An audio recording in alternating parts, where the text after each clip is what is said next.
Welcome to the inglorious Top 7. Today we will be looking at the Top 7 Warframe Passives. With the latest changes, it has become clear that no one in the community actually likes to be playing the game. We rather sit back and use our abilities than to be actually playing the game actively. Thank God, DE has been so considerate towards us and has given us passives. Abilities which work even without you doing a thing. 7. Trinity Stretch. Trinity isn't the same she was before, we all agree on that. Because of her changes, her passive has now become extremely useful. Where in the past teammates wouldn't die if there was a Trinity around, she will now be certain to get you back on your feet faster after you've downed. And not just a little bit faster, but we're talking about an entire second. Think about all the stuff you can do in that time. 6. Brumbies Master. You know what bothers me the most in this game?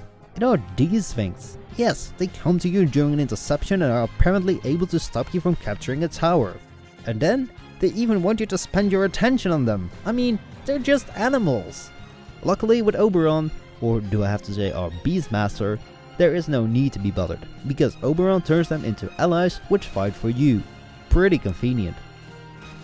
5. Atlas Immovable. Whilst on the topic of inconveniences, knockdowns are the worst too. Yes, I get that I have to take damage, but just please let me take the damage and then proceed to kill the enemy. That's exactly what Atlas passive is all about. It will let you take the damage, but doesn't knock you down.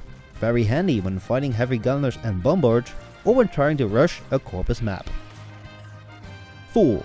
Nova Explosive Counter. But what's so bad about getting knocked down? A couple of seconds laying on the floor, that isn't too bad, is it? Especially now when you've been running all day. Well, it are the enemies that gather around you to deal some decent damage. Again, Nova's got you covered. Because the moment you get knocked down, Nova will knock down the surrounding enemies and deal damage to them. Just so you have enough time to get up. 3. Inero's Undying. We all know the embarrassment of dying, right? Crawling on the floor, having to rely on your secondary to fight and your teammates to help you up. At that time, you feel like you're just a burden. Well, Ineros is not only awesome when he's up, but also when he's downed. His passive Undying will make you able to steal health from enemies to revive yourself. Very handy in public matches, but even more so when playing solo. 2. Necros Souls. But why down to start with?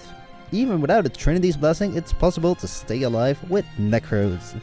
Soul Siphon will give you additional health each time a nearby enemy dies. Kill like you normally would, and you don't have to worry about that red bar any more than you worry about red lights. 1. Loki War Grapple. Ever wanted to eat food like a lizard? Well, you got Loki right here for you. His War Grapple will make you able to stick to the walls 10 times longer than regular frames. Not only does it mean that you can hide yourself from fellow Tenno in the dojo, but you can also brag about how your ability is 10 times better than your mates.